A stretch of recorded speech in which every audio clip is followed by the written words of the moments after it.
Hello guys, I'm Tom, and today we're going to explore Vecna's dark secret, one of the most disturbing, magnetic, and deeply unsettling mysteries to emerge in the most recent stage of Stranger Things, specifically in Stranger Things 5.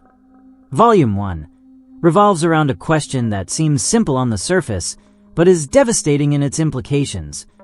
What is Vecna truly afraid of? This is not a superficial fear or a common weakness, but something powerful enough to stop even Henry Creel, the most dominant, violent, and formidable mind to ever exist within the universe of the series. We are talking about the same entity that has manipulated memories, shattered wills, and turned human trauma into a weapon, which makes it inevitable to ask what could cause someone like this to become completely paralyzed, and what force is capable of breaking his absolute control. This mystery becomes even more unsettling when we observe his reaction to Max, because at the exact moment she enters the cave, an ambiguous space that functions simultaneously as a mental prison, a repressed memory, and a psychological abyss, Vecna does not follow her, and he doesn't stop because he doesn't want to or because he can't reach her, but because something far deeper holds him back. In the 4th episode, the series presents us with a brief, yet highly meaningful scene in which Henry comes to a sudden halt just as Max crosses the threshold of the cave. There is no dialogue or direct explanation, but his body language speaks volumes. His posture tightens, his forward movement is abruptly cut off, and his expression changes completely. What we see there is not calculation or strategy, but pure panic. Everything suggests that, although his will urges him forward, his body simply refuses to obey, as if an invisible force were restraining him from within. It is as though that place were not merely a physical or mental space, but an open wound in his psyche, a forbidden zone, even for him. The most disturbing interpretation points to the idea that something profoundly traumatic occurred inside that cave, an event so extreme and devastating that Henry was never able to process it consciously. That memory was neither assimilated nor understood, but buried, repressed, and sealed deep within his mind, and every time it threatens to surface, his psyche activates the only defense mechanism available: total shutdown. This event not only permanently marked Henry Creel's mind, but became the true origin of everything that followed. Most importantly, this event is not left as a mere mystery hinted at in the series, nor is it open to free interpretation by the audience, because its true scope is revealed directly, explicitly, and without ambiguity in the Broadway stage play Stranger Things. The First Shadow. It is there that the true origin of Henry's abilities is laid bare with absolute clarity, not as the result of a failed experiment or an accidental mutation, but as the consequence of contact with something far greater, older, and beyond human comprehension. The play not only expands the canon of the series, but completely redefines it, providing solid evidence that reinforces a deeply unsettling theory about who, or rather, what the true final antagonist of Stranger Things really is.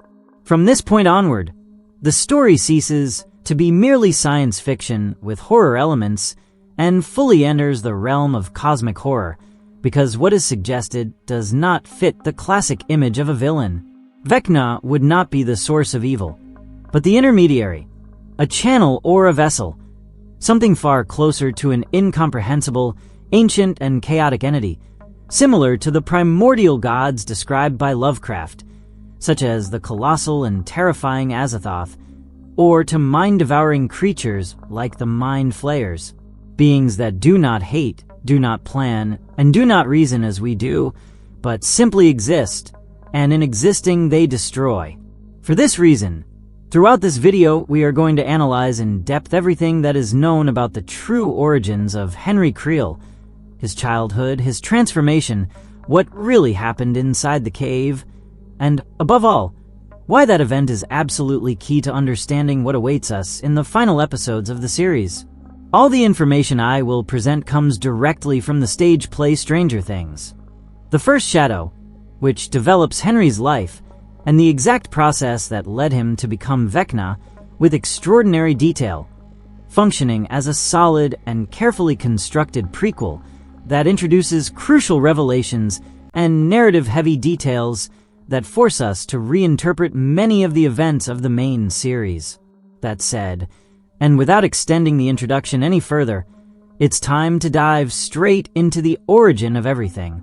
The story of the stage play begins with an ultra-secret experiment driven by the United States government and its military sector, known as the Philadelphia Experiment or Project Philadelphia, whose objective within the Stranger Things universe was to render the USS Eldridge completely invisible. However, what is truly unsettling is that outside of fiction, this experiment did exist, and the theories surrounding it speak of attempts to manipulate time, teleportation, interdimensional displacement, and profound alterations of human perception, concepts that, along with the Real Montauk Project, served as a key source of inspiration for the Duffer Brothers when building the mythology of the series. Within the story, the attempt to make the USS Eldridge invisible turns into an absolute catastrophe, because instead of disappearing, the ship is violently displaced into another reality known as Dimension X, an hostile, unnatural environment infested with unknown entities that we have already seen during the 4th season. There, the ship and its crew become trapped, Demogorgons attack, the crew is massacred, and the experiment spirals completely out of control, transforming what was meant to be a scientific breakthrough into a tragedy that the government chooses to erase from official history. Out of the entire crew, only one person survives, the ship's captain, a man with the last name Brenner. This is a crucial detail, because that captain is none other than the father of Martin Brenner, the infamous Papa, the scientist who decades later would lead the experiments on 11 and the other children gifted with psychic abilities.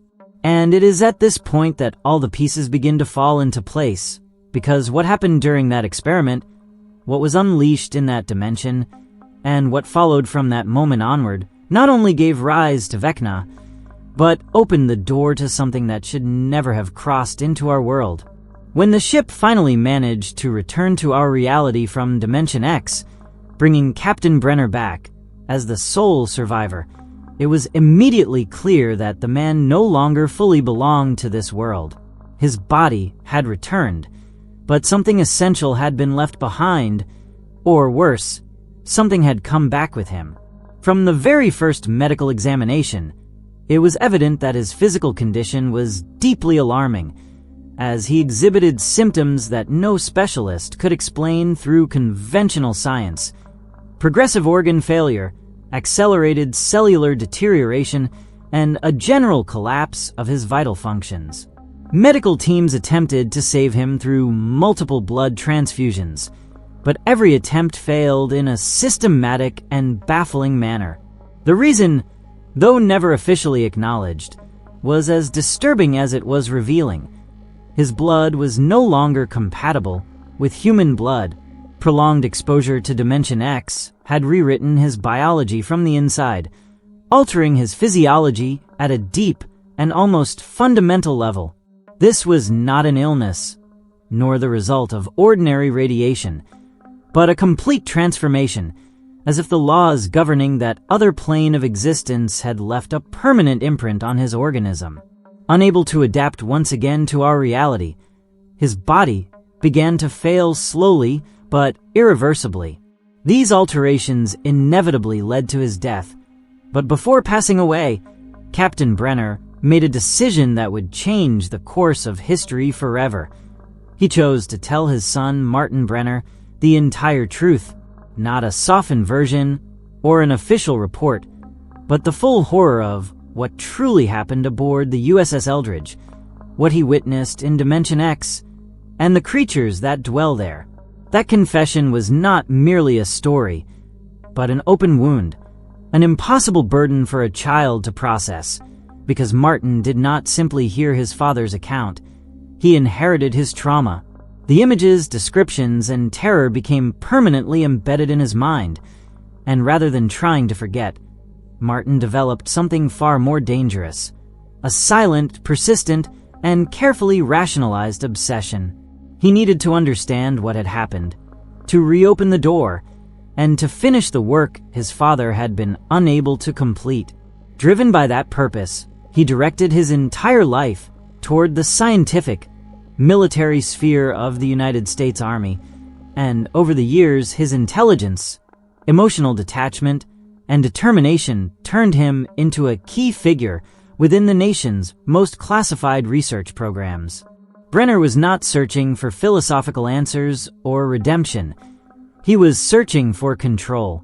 Once established as one of the most influential researchers, he went on to lead a series of ultra-secret experiments in the Nevada desert, surrounded by specialized scientists, engineers, and physicists. His objective was as clear as it was terrifying: to replicate the Philadelphia Project event, to trigger the rupture once again, study it, master it, and ultimately use it. However, the level of risk involved in these tests was extreme, as the experimental device, designed by Brenner, pushed boundaries that even his own team considered unacceptable. It was in this context that one of the scientists made a desperate decision. He stole an essential piece of the mechanism, a key component required to stabilize the dimensional rift, and fled the facility, disappearing into a cave located in the Nevada desert. At first, it was believed that he had acted for ethical reasons, but over time the truth emerged. He was an undercover agent of the Soviet Union, tasked with delivering critical technology to the Russians, who had also been investigating interdimensional breaches and their potential military applications for years. It is precisely at this point in the story that a crucial element enters the scene: the young Henry Creel. During these events, Henry was living with his family in Nevada, only a short distance from the desert caves, and on one seemingly ordinary day, while exploring the tunnels near his home, he fortuitously crossed paths with the deserting scientist.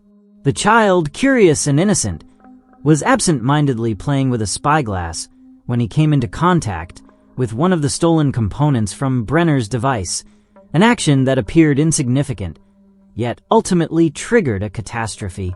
The apparatus activated in a completely uncontrolled manner, without protocols, without stabilization, and without any possibility of reversal, and within seconds a rift opened inside the cave, engulfing both Henry and the scientist, and sending them directly into Dimension X. There, the child was exposed to horrors impossible to describe in human terms: hostile creatures, unnatural landscapes, and sensations that shattered his mind on multiple levels. For approximately 12 hours, Henry remained trapped in that place, confronting pure, absolute, and primordial terror. When they finally managed to return to the real world, nothing was ever the same. The scientist did not survive the return process, as his body could not withstand the effects of teleportation, and he died shortly afterward, disintegrating from within. Henry, on the other hand, survived, but he did not return intact. His organism had changed, his blood had been altered, and his biological structure no longer responded to normal parameters.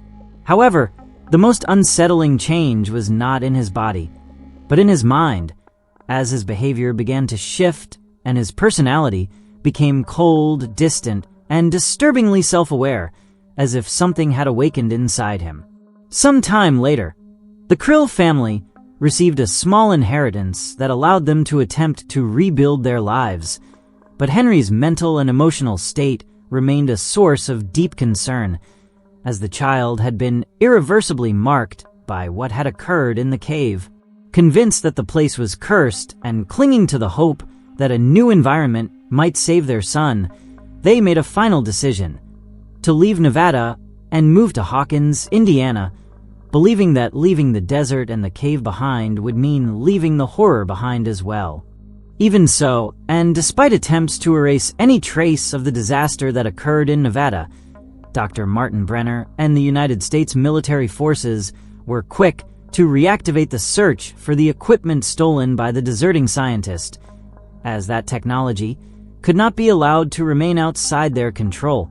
It not only represented a strategic risk of enormous magnitude, but also a direct threat if it fell into enemy hands, or worse still, if it were to be activated again without any form of supervision.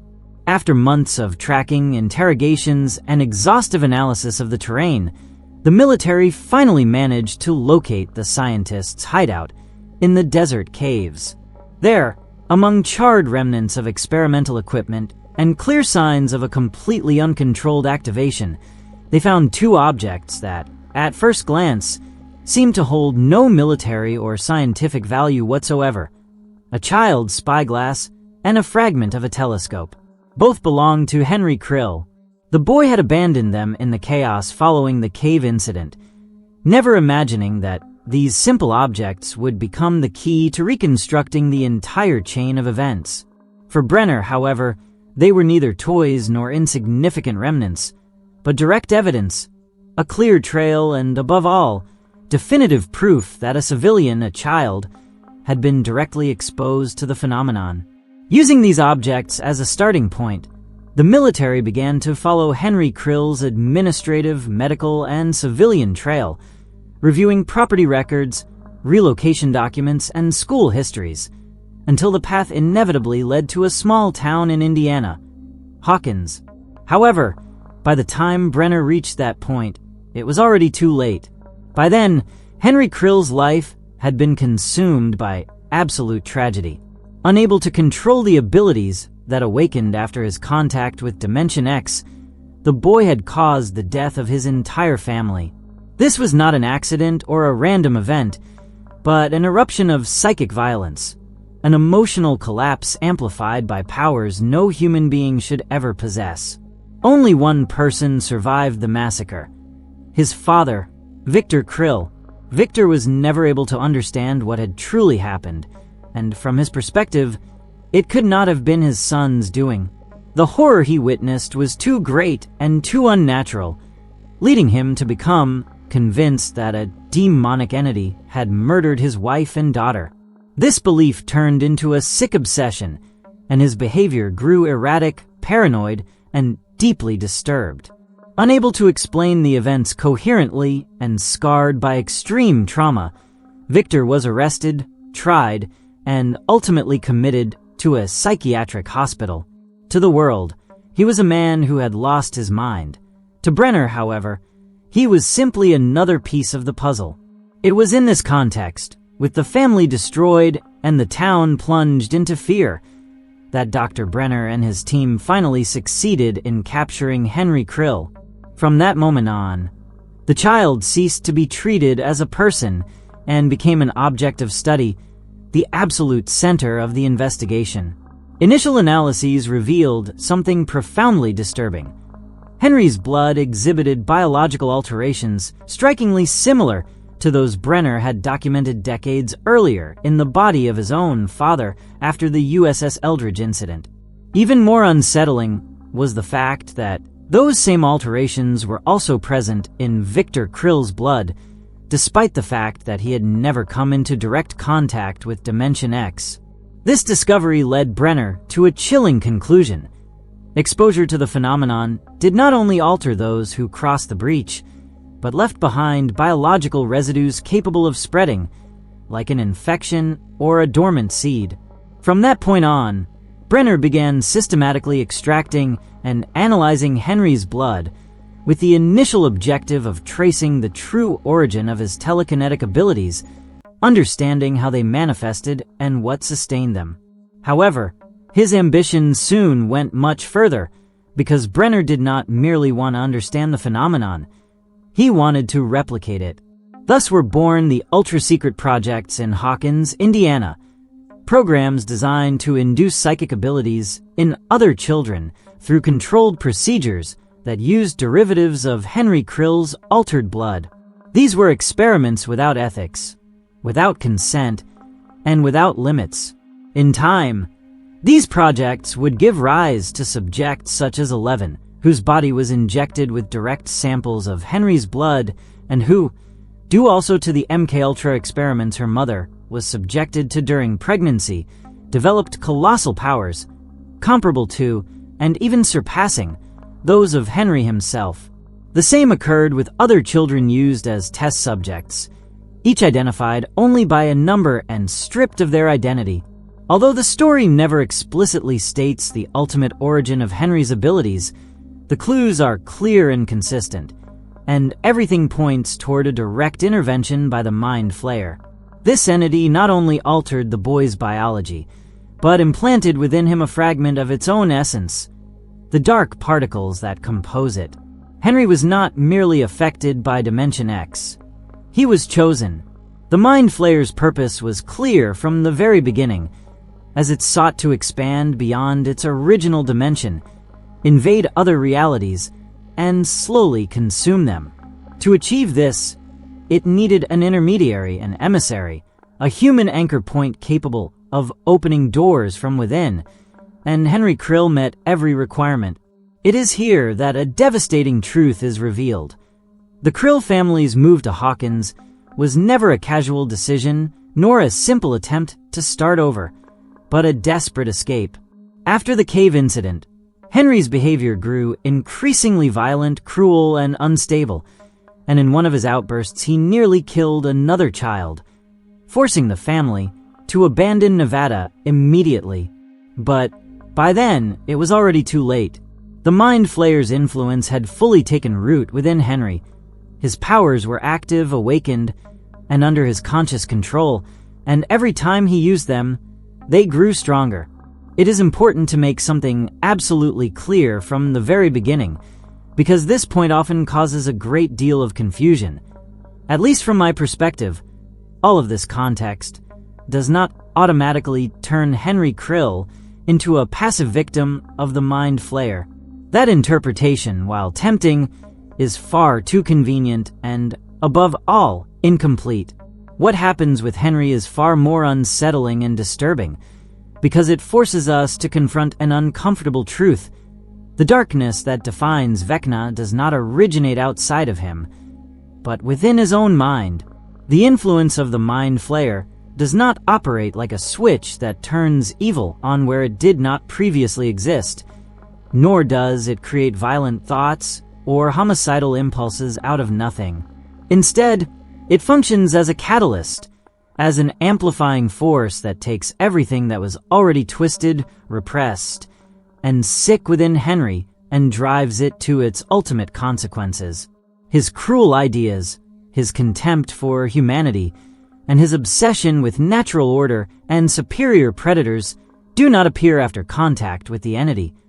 They were already there since childhood, growing silently. Of course, manipulation exists, and denying it would be absurd. The Mind Flayer influences, whispers, pushes, and reinforces, but that manipulation is never total or absolute, and certainly not powerful enough to completely erase Henry's free will. The most atrocious decisions, such as brutally murdering his own family or killing the rabbit he captured while experimenting with his psychic abilities, are not acts imposed from the outside, but arise directly from his own will and from a mind that was deeply fractured long before any contact with extra-dimensional forces. This distinction is crucial for understanding a point that is often overlooked.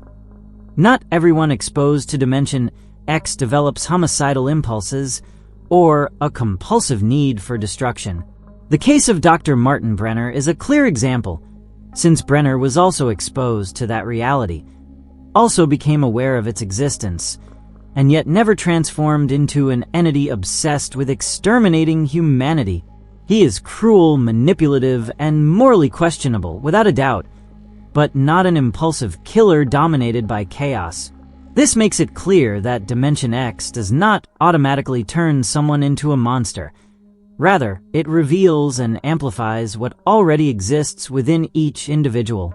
In the 4th season, Henry himself tells Nancy and Eleven that he was sent to that dimension after being defeated by Eleven, and according to his version of events, that world seemed almost beautiful to him, a kind of primordial paradise. To him, It was a pure and untouched reality, one that had not yet been corrupted by human presence or by artificial structures, social rules, or emotions he considered weak and decadent. Within that place, Henry encounters the Demogorgons, creatures that, notably, show no hostility toward him, as they neither attack him nor perceive him as prey. This reinforces his view of himself as a superior predator, as someone who naturally belongs to that ecosystem. Although his body is completely shattered, burned, and deformed by the energy of that dimension, it is there that he comes into contact with the particles of the Mind Flayer.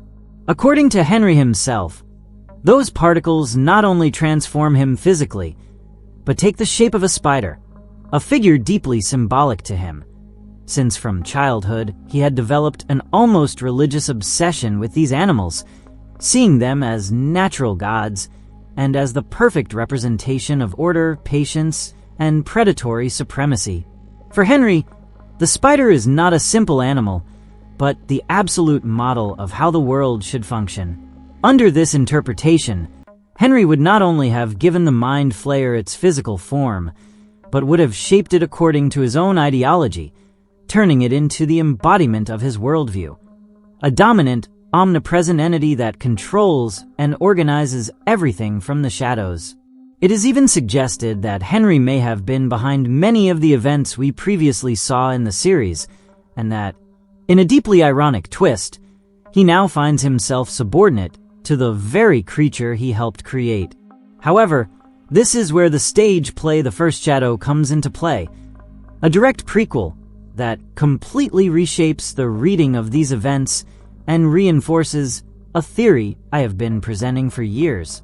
In this version, it is confirmed that Henry had already been in Dimension X long before the known events, when he was still a child, and most importantly, it is made clear that the true puppet master behind everything was always the Mind Flayer.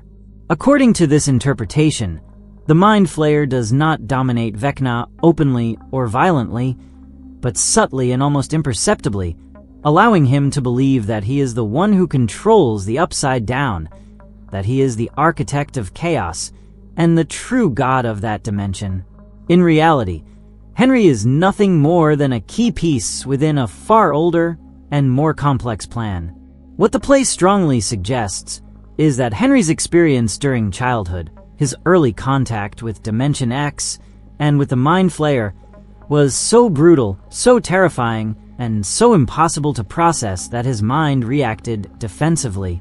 His psyche fragmented in order to survive, completely suppressing those memories, as if his brain had closed a door and thrown the key into the abyss. For this reason, Henry never reveals to Nancy or Eleven what truly happened in the cave, not because he is consciously hiding the truth, but because he simply cannot access it. He does not remember it clearly, as that memory remains buried beneath layers of trauma, fear, and denial. This situation is strikingly similar to what happened with Eleven, who for years was unable to remember the true events inside the Hawkins laboratory, including the massacre of the other psychic children at Henry's hands. In both cases, the mind acts as a defense mechanism, burying memories that are impossible to process in order to prevent psychological collapse. This parallel between Vecna and Eleven works brilliantly on a narrative level, because in the fourth season we see Dr. Brenner help Eleven recover her powers by gradually showing her what happened in the laboratory, fully aware that exposing her all at once to that trauma could completely destroy her. Her mind would not be able to withstand it all in a single moment. In contrast, Henry Creel feels absolute terror toward the cave, because although he wants to capture Max, murder her, and fully absorb her within his mind, he is incapable of crossing that threshold. The cave is not just a physical location, but the epicenter of his trauma, the exact point where his mind first shattered. That place represents the deepest horror he has ever experienced, something so devastating that his brain chose to erase it in order to survive, and that, even so, continues to dominate him from the shadows, reminding him that despite all his power, he remains a prisoner of his own fear. Henry's mind remains completely incapable of confronting what happened in that place, and this is not a simple painful memory nor a conventional trauma. What Henry experienced there was so extreme and so far removed from any human framework of understanding that his psyche was never able to integrate it. The fear that surfaces in the presence of the cave is neither rational nor conscious, but a primitive, instinctive terror etched into the deepest layers of his brain, where language and logic do not exist, only the basic impulse to survive. For this reason, his mind activates an absolute defense mechanism that does not respond to a voluntary decision, but rather to his organism entering a state of emergency. His body stiffens, his muscles tense involuntarily, his breathing becomes irregular, and his face turns into a mask of pure, almost childlike terror, like the expression of someone about to confront the exact point where their identity first shattered. Even though Henry wants to move forward, and even though his conscience will urges him to cross the threshold of the cave in order to capture Max and consume her within his mind, he physically cannot do it, because his body refuses, and the paralysis is not symbolic, but real. The repressed memory acts before any rational thought, blocking all action and making it clear that the trauma has taken control. This reaction makes even more sense when we understand that both the cave and the peaceful house where Holly and Max are located are not real spaces, but mental constructions created by Vecna, that is, by Henry Creel himself. Both places exist within a recreated memory, like internal scenarios turned into habitable landscapes, where the house represents an illusion of calm and a facade of normality, while the cave functions as the core of horror, the point where memory becomes unbearable. It is Max herself who sheds light on this mechanism when she explains that when she tried to escape that place, she was never able to do so, because each attempt at fleeing did not take her farther from danger, but instead pushed her deeper and deeper into Vecna's mind, descending through different layers of his memories. There was no real exit, only a continuous descent into the past. Through that involuntary journey, Max is able to witness fragments of Henry's life before becoming Vecna, scenes from Hawkins High School, and seemingly trivial moments from when he was still an ordinary student, before being recruited by Dr. Brenner to assist in the laboratory experiments, surrounded by other children and test subjects, including 11. This detail is fundamental, because it confirms that Henry's mind is structured in layers, like a descending spiral, and that the cave is not just another layer, but the absolute bottom, the most hidden, repressed, and painful memory, the place where something occurred that his mind was never able to process. That is why, no matter how intense his desire may be to enter and murder Max, the trauma always acts first, and his body rebels against his conscious will. This is not a fear of losing control, but a fear of remembering, because remembering would mean reliving a horror capable of destroying him even now, despite all his power. This mechanism is strikingly similar to what happens to Eleven during the 4th season, when Dr. Brenner pushes her beyond her limits to force her to remember the laboratory massacre, and her organism begins to collapse. Her physical condition deteriorates, and her mind fragments, making it clear that exposing her all at once to that trauma could kill her, not because she is weak, but because no human being can assimilate something like that without devastating consequences. The exact same thing could happen to Henry if he were to confront directly what lies hidden within the cave, because his power does not make him immune to psychological damage, and in fact makes him more vulnerable, since the deeper the repressed memory, the more dangerous it is to access. All of this reinforces a key idea. The final antagonist of Stranger Things is not simply Henry Creel, as the 4th season initially seemed to suggest. Henry is a central figure, yes, but he is not the ultimate origin of evil. Behind him exists an entity far older, far more alien to humanity, and deeply tied to cosmic horror, with clearly Lovecraftian roots. This reading aligns perfectly with the theory Dustin presents within the series. If the Demogorgons function as soldiers of the Mind Flayer, then Vecna occupies the role of commander, the general and executioner, although even Dustin makes it clear that the true power exists above him, since it is the Mind Flayer that pulls the strings from the shadows and defines the structure and purpose of this entire hierarchy. We reach the same conclusion when Henry tells Eleven that humanity behaves like a plague, a force that reproduces uncontrollably, adapts, corrupts everything it touches, and imposes an artificial order upon reality. This rhetoric does not sound human, nor does it stem from the individual resentment of a traumatized child, but instead reflects a broader, colder, almost alien worldview. These words suggest that Henry's supposed plan does not fully belong to him, but instead aligns with the objectives of the Mind Flayer, because at the end of the day, Henry remains human, even if he perceives himself as something superior, and that contradiction makes him the perfect vessel for an entity that requires a conscious intermediary.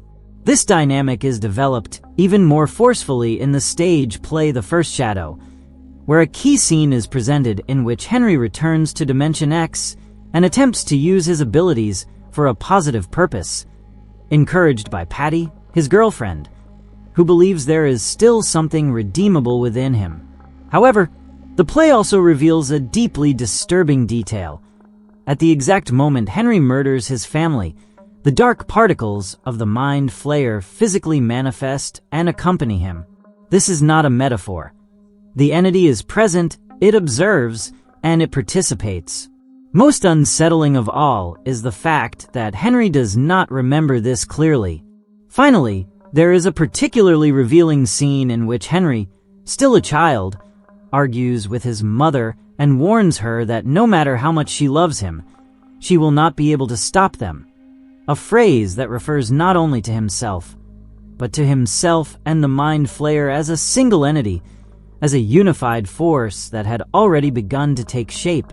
And this is where everything falls into place, because Henry is not the origin of evil, but its point of entry, and the cave is not merely a traumatic memory, but the exact place where that union was sealed, the moment when something inhuman entered his mind and never left.